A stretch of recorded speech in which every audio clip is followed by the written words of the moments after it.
האם אתם באמת צריכים את כל מה שאתם קונים? משנה לשנה יש בעולם יותר ויותר אנשים, וכל אחד מהם קונה יותר וזורק יותר. כך כמות הפסולת בעולם גדלה.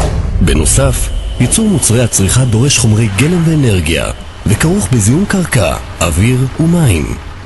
אם נרכוש את המוצרים שאנחנו באמת צריכים, נחסוך בכסף, נשמור על הבריאות, ונצליח להפחית בכמות הפסולת המוטמנת בקרקע, ואת היתר נמחזר.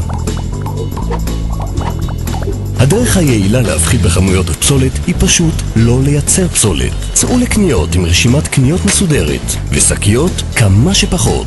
חישבו ירוק, הפחיתו את הפסולת, כבר במכולת.